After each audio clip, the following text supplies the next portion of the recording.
Olá, neste vídeo conversaremos em torno do movimento de acolhimento na escola.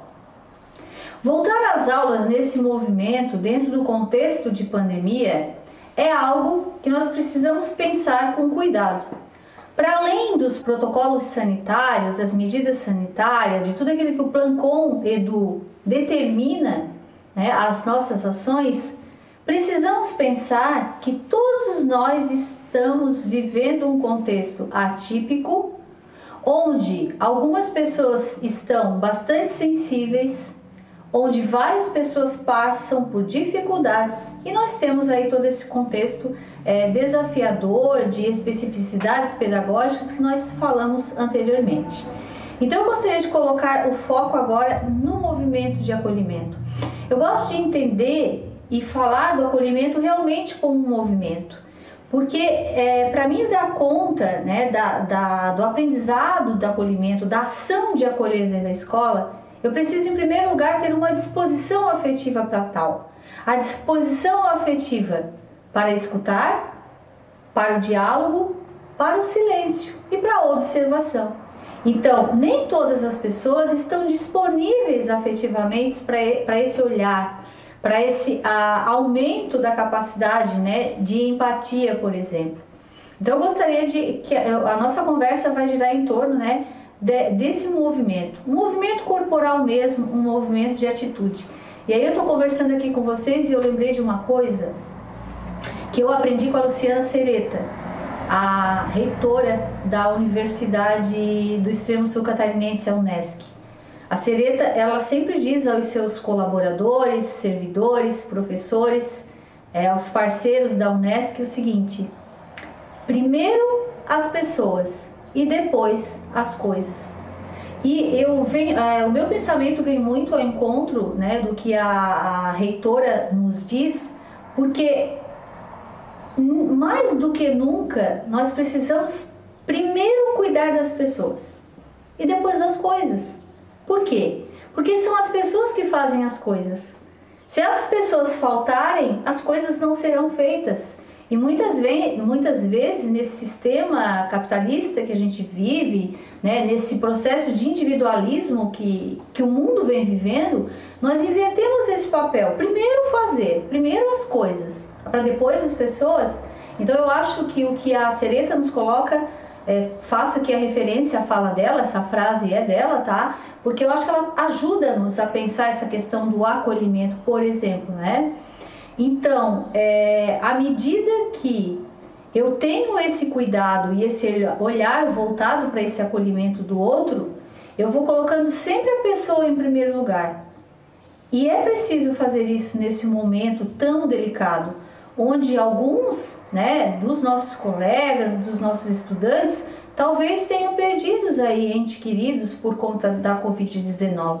Então o luto, ele nunca foi muito bem estudado, A morte é um tema que a escola muitas vezes não debate, porque a escola é o lugar da vida, É o lugar do movimento, é o lugar da potência. Então nós precisamos pensar também a respeito desse cenário tão duro e difícil. Então, como lidar com a incerteza é a pergunta que eu trago para abrir aqui, essa nossa conversa. E aí eu coloco para vocês como uma sugestão: faça das incertezas as sementes das infinitas possibilidades, que aí é o que eu aprendi também na Bala de Axis, quando a gente está num cenário incerto, e nós estamos pisando num cenário incerto dentro da pandemia, nós temos que projetar possibilidades outras.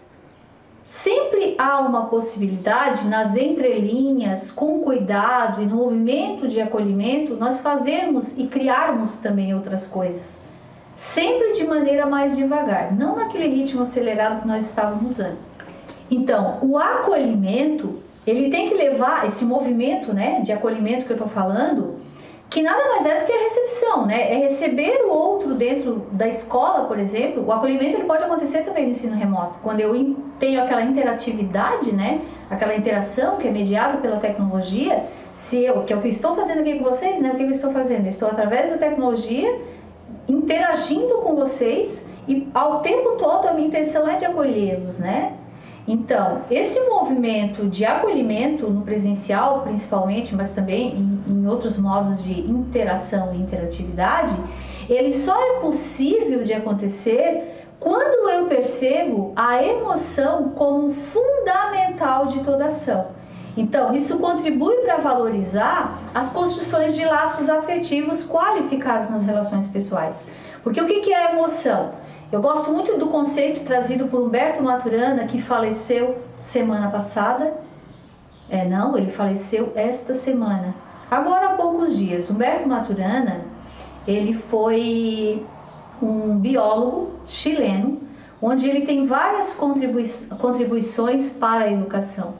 E para mim isso tem um significado bem especial, né? Eu venho falando isso aqui, agora retomei essa questão, vou falar de emoção para Humberto Maturana.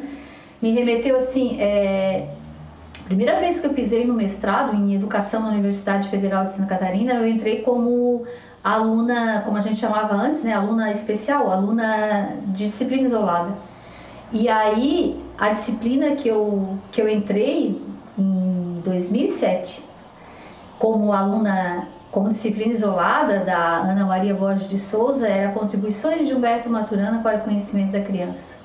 E quando eu pesquisei isso no Google, sem antes conhecer a Ana, sem conhecer a universidade, eu vi lá no Google que o Maturana estudava emoção. Nossa, ele tratava deste conceito, né, com um diferencial de biólogo para a educação, e a partir de lá eu me apaixonei pelas teorias do Humberto Maturana. Então, quem quiser, né, se aprofundar os conceitos de Humberto Maturana, ele traz excelentes contribuições para a nossa educação. Então, o que é emoção? Eu fiz essa referência e reverência a ele porque lembrei agora da morte recente do autor, né? Que eu sou muito grata por toda a contribuição dele, por tudo que eu aprendi em torno das teorias do Humberto Maturana e do Francisco Varela, né? Que era o seu parceiro de escrita nessas questões. Bem, o que é emoção para Humberto Maturana? Emoções são disposições corporais dinâmicas que levam o indivíduo à ação. Então, se emoção são disposições corporais dinâmicas que levam o indivíduo à ação, tudo que nós fazemos é emoção. E às vezes a gente inverte por conta do pensamento cartesiano, que a razão vem antes da emoção. Não! E aí, em torno do acolhimento, levar em consideração que o ser humano é emocional é o primeiro ponto. Nós somos seres de emoção. Então, aprender de forma prazerosa, né? Como que nós podemos criar processos de ensinagem que sejam prazerosos. Depois, um outro ponto, né, para a questão do acolhimento é o aprofundamento teórico, a compreensão metodológica e uma unidade reflexiva em torno das dimensões que nos compõem. Né? Porque muitas vezes nós dissociamos corpo, mente e espírito, mas o ser, ele é um ser total. Por conta das emoções, quando eu chego na escola, sendo servidor, professor, gestor ou estudante, eu vou inteiro, eu vou com todas as minhas emoções. Né? Então, considerar isso é importante no movimento de acolhida. Né? E aí também precisamos falar de afeto e afetividade, conceito muitas vezes não bem entendidos. Porque a afetividade, ela é um fenômeno complexo que envolve sentimentos positivos e também outros nem tantos. Por exemplo, a afetividade, ela envolve, né, a complexidade do humano, onde muitas vezes ele vai ter sentimentos de benevolência, como a amizade, né, a paternidade, a maternidade, por exemplo, ou os contraditórios e opostos, como a ira, a raiva, o ódio, por exemplo. Então, a afetividade, ela é um fenômeno complexo do humano, ela envolve as nossas relações. E o afeto, né, no sentido de entender o afeto qualificado, é aquele sentimento de benevolência que eu tenho por alguém. Então, é um espaço, né, para ser dito e ouvido. A escola, quando ela se propõe a entender, a acolher, vamos dizer assim, ela é o espaço de escuta ativa que leva em consideração emoções, sentimentos, afetos, né, e a afetividade. Então, entender a importância do cuidado, e aí o cuidado, né, que eu gosto muito de trabalhar enquanto conceito é trazido pelo Heidegger, que ele diz que cuidado é cura, dizendo aqui de maneira bem simples, e entendido o cuidado como a minha antecipação ao bem-estar do outro. Então veja bem, já imaginou se todas as nossas ações e atitudes sejam antes pensadas e propositadas no bem-estar do outro? Então antes eu me antecipo ao bem-estar do outro, isso significa cuidado. Então, vivemos um momento de luto, não podemos negar esse fato. Não é porque as escolas estão abrindo as portas que a gente está fazendo esse movimento obrigados pela determinação, pelo decreto, porque nós estamos voltando, porque nós temos um decreto estadual que nos obriga a voltar. Não houve aí debate, reflexão em torno do que era o mais saudável, o que não era. Nós temos um decreto que colocou as atividades escolares como essenciais. A gente sabe que ela é essencial, mas dentro do contexto da pandemia nós temos aí o risco de contaminação que permanece, aonde o PLANCON nos auxilia para que esse risco diminua, mas ele existe. Então, vivemos um momento de luto e aí nós precisamos estar preparados para acolher aquelas pessoas que estão vivendo isso de maneira mais intensa. E eu vou dizer uma coisa assim, na minha sinceridade para vocês e no meu sentimento, que assim, todos nós estamos de luto. Quando um país perde mais de 400 mil pessoas por conta de uma doença que não está controlada, nós todos estamos de luto. Não só quem perdeu as pessoas mais próximas. Levar isso em consideração é fundamental para esse cuidado, para essa escola que acolhe. Então, evitar com isso, com todo esse cuidado, com esse processo de acolhida, de uma escuta ativa, que nada mais é eu abrir os meus ouvidos para ouvir, porque assim, a gente ouve com o nosso aparelho auditivo, mas a gente escuta com o corpo inteiro. A escuta ativa é uma escuta que acolhe, ela realmente ouve. E uma escuta verdadeira faz parte dela o silêncio. A interação, ela precisa também de uma pausa. Sabe aquele ditadinho que a gente sempre ouviu desde criança? Quando um fala, o outro murcha a orelha? É mais ou menos isso. Nós somos muito falantes, principalmente nós professores, Falamos. E a escuta? Essa escuta é uma escuta ativa? Essa escuta é uma escuta que acolhe? Essa escuta é uma escuta de pausa, de silêncio? Então, com isso, com essa escuta ativa, com esse cuidado, nós poderemos evitar danos. Que danos? Os danos emocionais e os danos para o desenvolvimento afetivo e social de crianças e adolescentes, principalmente.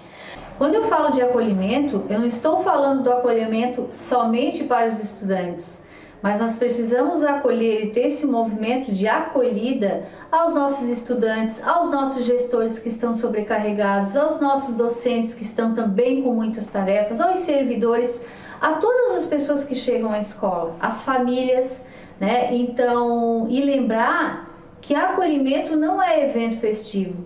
O evento festivo era aquele momento de acolhida que nós fazíamos dentro de um outro contexto.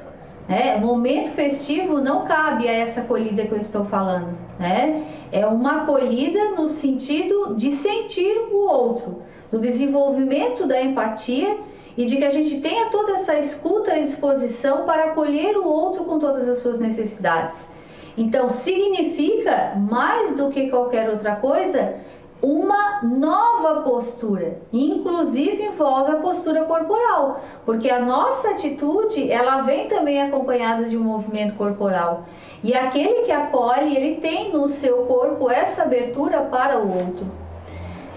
A atenção à saúde mental da comunidade escolar, As pessoas estão adoecendo não só de Covid, correndo o risco de adquirir a doença Covid-19, mas elas também estão adoecendo mentalmente, porque nós já tínhamos aí um dado, como um caso de saúde pública, os casos de ansiedade e de depressão, tanto no Brasil, que é recordista, nessas patologias, quanto em todo o mundo. Então, o cenário desafiador da pandemia, nem todas as pessoas dão conta. E cada um tem uma interpretação, um modo de ser e estar diferente dentro de contextos desafiadores. Então nós precisamos colocar um movimento de acolhida que é importante desde sempre. mas mais ainda, né, com essas especificidades desse cenário de risco, por exemplo. Então, eu trago aqui para vocês, né, como eu coloquei ali na tela, o que o Paulinho da Viola, numa das letras de uma música dele, ele diz o seguinte: voltar quase sempre é partir para um outro lugar. Então, essa volta para a escola nesse momento, nós vamos encontrar um outro lugar, nós não vamos encontrar o mesmo lugar. Até lembrando aqui uma situação minha, eu fiquei 1 ano e alguns meses morando no Morro da Fumaça. E a minha casa, ela sempre foi o local de silêncio para mim. E eu voltei para cá depois da pandemia. Quando eu volto, eu não encontro o mesmo lugar. E isso que eu moro numa comunidade que não é tão grande, tá tudo diferente, né? Durante aqui a pandemia, né? Durante a pandemia eu voltei. Então, é o que vai acontecer com determinados cenários, com vários lugares. Nós não vamos encontrar o mesmo lugar. E para isso nós temos que ter essa capacidade de nos... Eu não gosto muito da palavra adaptação, mas essa flexibilidade de lidar com esses conceitos que estão diferentes, porque tudo mudou, né? Nesse sentido, as nossas rotinas mudaram. Então, algumas pessoas têm maior dificuldade com essa novidade do que outras. Então, pessoas são afetivas, seja para qualificar ou não o encontro com o outro, né? Então, segundo até um trecho da minha dissertação de mestrado, onde a categoria que eu estudei, né, o conceito que eu estudei foi a afetividade, a relação entre professor e aluno. Então, as pessoas são afetivas, a gente precisa considerar isso, né? Então, a postura das pessoas, ela pode qualificar ou não esse encontro, né? A gente pode aí desenvolver relações mais qualificadas e outras não, né? O conflito faz parte das convivências, mas nós precisamos entender, né, como que as pessoas funcionam, o que nós podemos ajudar dentro desse cenário. Então, sempre tem aí, né, e vai ser necessário um dado de amorosidade, de reconhecimento do outro como legítimo, só que para isso eu tenho que ter disposição afetiva, e muitas vezes eu não tenho, e tá tudo bem. Nós vamos aprendendo, cada um com as ferramentas e com o conhecimento que tem. Quando eu falo de acolhimento aqui para vocês, quando eu falo de afetividade, quando eu falo dessas questões de relação, isso também é conhecimento, isso também é teoria, né? Eu falo dentro de um campo teórico, então é preciso que nós também nos aproximamos desse conhecimento, desses conceitos, para que a gente, além da técnica que nós já temos na nossa formação, nós podemos avançar nesse dado de amorosidade possível, né? Então, uma pergunta, né, que muitos de vocês podem estar fazendo nesse momento, no momento de acolhida dessas crianças e adolescentes: como substituir os abraços?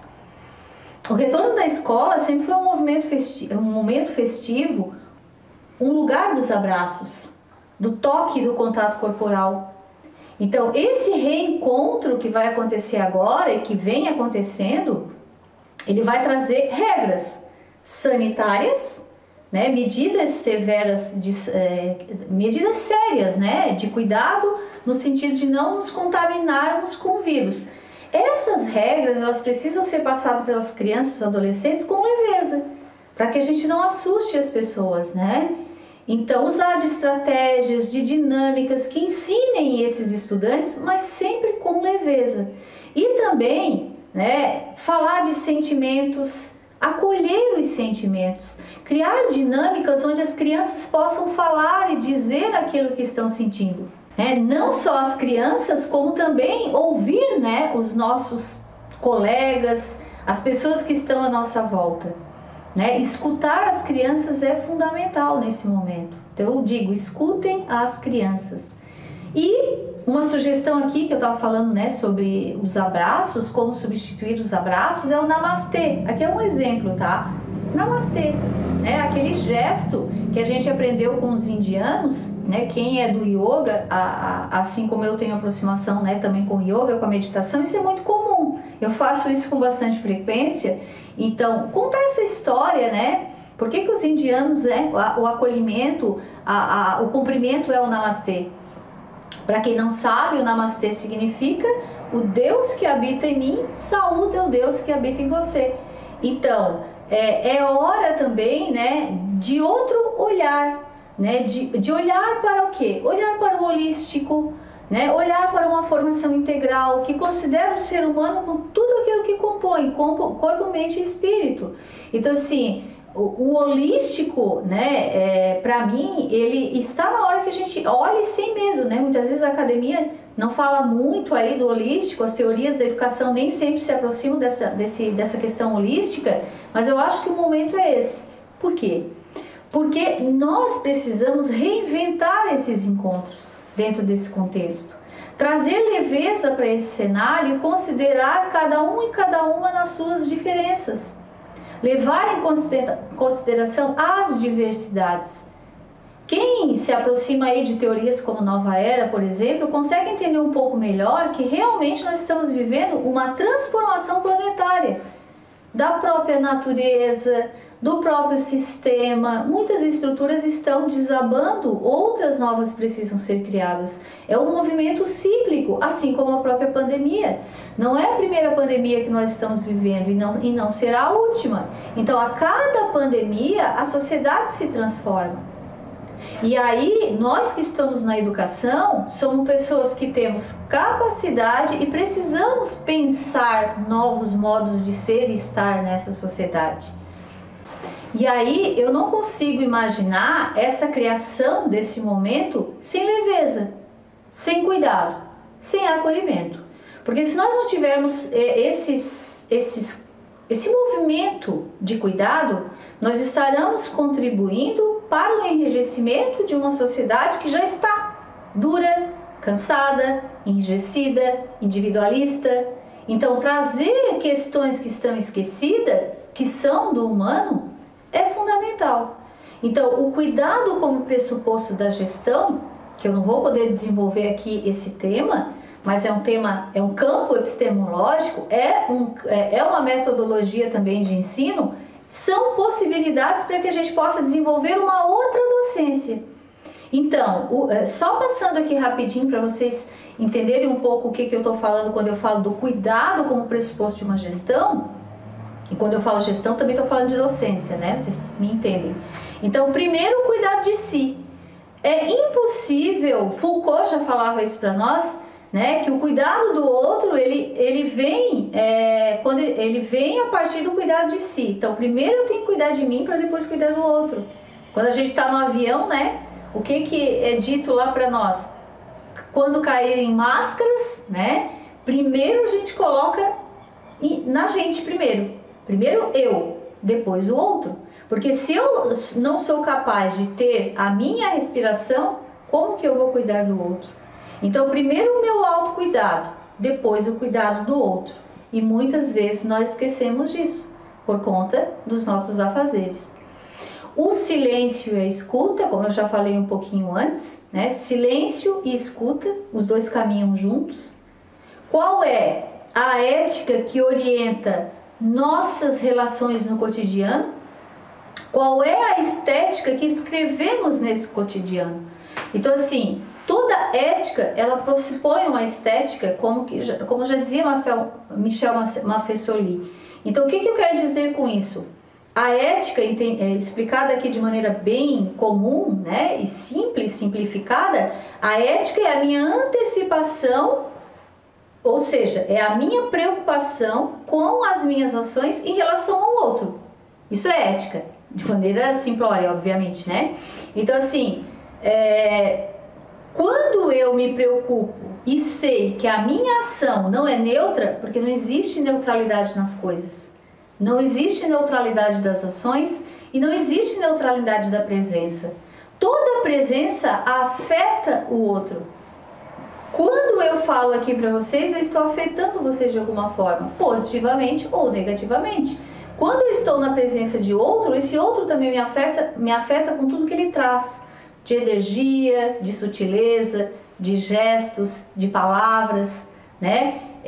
São os afectos, né? Que em algumas teorias a gente pode usar com esse C de afecção, né? Há alguns autores que dizem que as pessoas se instalam nos nossos órgãos, no estômago, no intestino, no coração, na pele, né? E a gente vivencia isso, né? Nós temos aí, não é o caso aqui da gente falar de uma gestão energética, mas somos corpos de energia, tudo é energia, né? E a física quântica já comprovou isso. Isso não é misticismo nem crença, é ciência.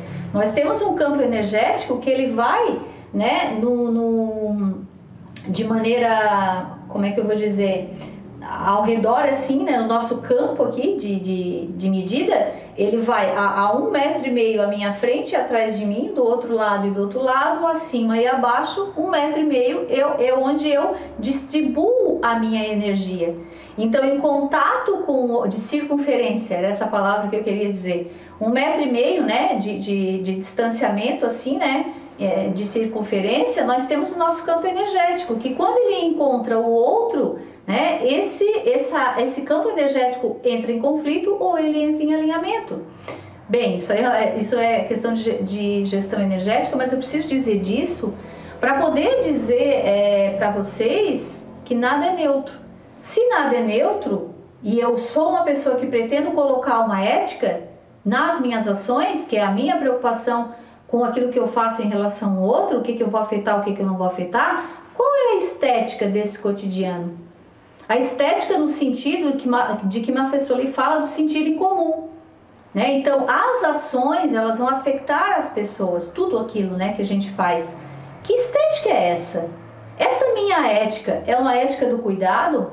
É uma ética que acolhe ou é uma ética que exclui? Qual é a estética que reverbera essas ações? O que se demonstra? A estética é aquilo que a gente vê, né? A gente entende a estética como, muitas vezes, o belo, mas não é só o belo. A estética é aquilo que aparece, né? Dizendo assim de maneira bem simplificada para que vocês tentem entender, né? A estética, ela é um conceito também, né, da filosofia, das artes, enfim.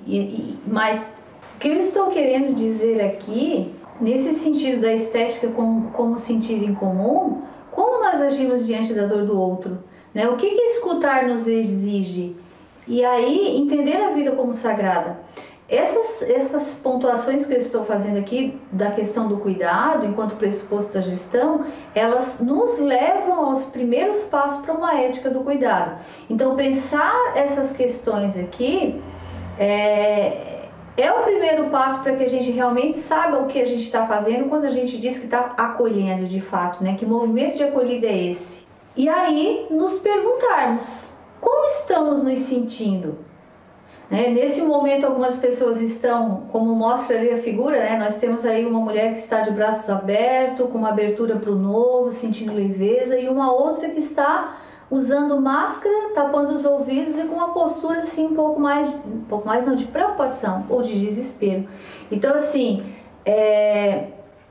o que estamos sentindo? Acolher isso que a gente sente, não negar os nossos sentimentos muitas vezes negativos. E se for preciso, buscar ajuda.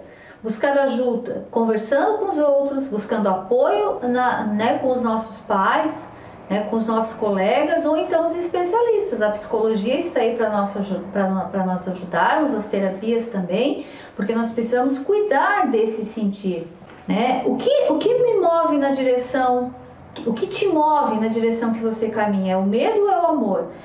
Quando nós caminhamos, né, as nossas ações elas são direcionadas ou pelo medo ou pelo amor. A gente sabe que o medo tem uma função de sinalizar os perigos, né? Se a gente não sentisse medo, nós faríamos coisas que colocasse a nossa vida em risco, mas o medo com excesso e muitas vezes ilusório, né, não fundamentado, ele nos paralisa. Né? E o amor, ele leva nós ao poder de criação, de acolhimento. Então, Serre já dizia ali, né? Nossos medos têm efeito paralisador, nossos desejos têm poder acelerador. Né? Então, o que nós queremos? Que escola que nós queremos criar a partir desse contexto tão desafiador? Com quais pessoas queremos conviver? São questões que nos levam a esse movimento. Então, como pode melhorar? Né? Sempre perguntar ao universo, como pode melhorar? Então, para sermos co-criadores, é preciso reencontrar os desejos exilados muitas vezes na nossa alma, né? Com quem queremos conviver? Qual é essa nova escola que a gente quer desenhar? E ter gosto pela vida. Então, é preciso cuidar de si, cuidar do corpo, para que a gente possa realmente desenhar um movimento de acolhida como uma estratégia. uma estratégia de ensino, né, uma estratégia de aprendizagem. Ter gosto pela vida, né, como eu disse antes, significa apreciá-la com toda a sua exuberância e potencialidade. Né? O desconhecido é o campo de todas as possibilidades a cada momento presente. Então, como disse Dom Juan a Carlos Castaneda, não importa o nosso destino, desde que o enfrentamos com o máximo de desprendimento. Então, isso é tranquilidade, isso é liberdade, é alegria, é gosto pela vida. Como já dizia, né, o Deepak Chopra lá no livro Criando Prosperidade. Né? Então, eu que tive uma formação em yoga, né, a própria meditação, eu acho que é possível aprendermos a meditar no nosso cotidiano. Esses ensinamentos, né, do cuidado com o corpo, da mente, do espírito, é o que vai dar sustentação para que a gente seja um docente que é capaz de acolher. Né? Quem não tem, né, o conhecimento, a prática de yoga e meditação, mas sempre é possível, né, descobrir hoje, com todas as ferramentas que a gente tem de aprendizagem, né, e de ensino gratuita, é sempre bom nós descobrirmos qual é o nosso modo, não necessariamente no yoga e meditação, que eu estou falando aqui de mim, mas qual é a minha conexão com a vida, qual é a minha conexão com o sagrado, o que eu faço para o meu bem-estar. Né? E aí eu trago para vocês também aqui o conceito de criatividade, que também é preciso nos aproximarmos, né? Porque eu gosto muito do que o Ailton Krenak falou o ano passado, quando ele escreveu o livro, que agora me fugiu o título do livro, mas ele é um índio, né, que tem muita contribuição intelectual para nos passar. Então, ele diz o seguinte: se nós estamos vivendo esse tempo de total imprecisão, até no sentido da experiência de viver, a arte se constitui no lugar mais potente e mais provável de se constituir em novas respostas e novas perguntas para o mundo que nós vamos ter que dar conta daqui para frente, porque nós vamos ter que dar conta de todo esse contexto desafiador de um novo mundo que está se configurando. Como? Podendo fazer uso da criatividade. De tudo que eu falei para vocês até aqui, então eu coloco aqui o conceito de criatividade porque ele é fundamental para que a gente entenda.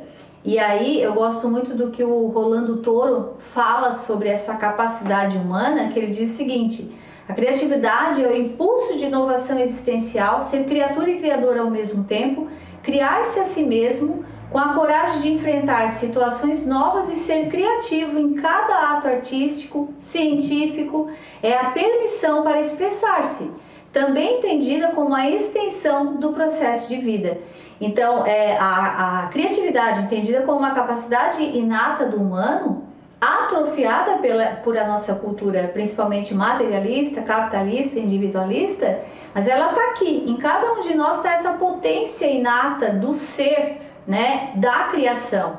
Então, entender melhor sobre isso, entender sobre esse poder de criação e de criatividade é fundamental para a docência, porque a docência vai borrar algumas linhas nesse momento. Nós vamos quebrar alguns protocolos, não sanitários. Sanitário não deve ser quebrado nesse momento, mas nas entrelinhas, borrando as linhas, criando, porque para várias coisas nós não temos receita, para várias coisas nós não temos modelo, né? Vamos precisar criar, nos desafiar e continuar a debater, né, com os nossos pares essas questões. Uma outra coisa que nós precisamos colocar o nosso olhar são as 10 competências gerais da BNCC, né? Entender o documento, né? Lá em 2019 eu fiz uma formação bastante intensiva com os professores de Morro da Fumaça em torno do estudo do documento. Então, entender a estrutura do documento, eu gosto de dizer assim, na vertical e na horizontal.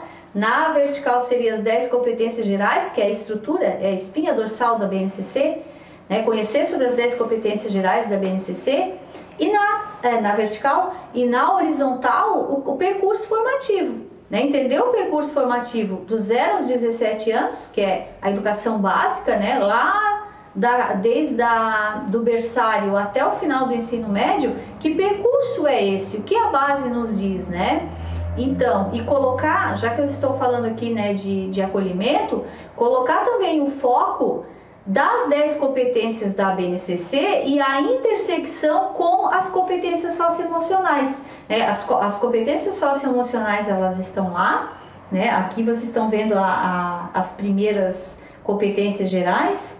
Aqui nessa outra lâmina de azulzinho ali eu coloquei as competências socioemocionais, ali antes as demais.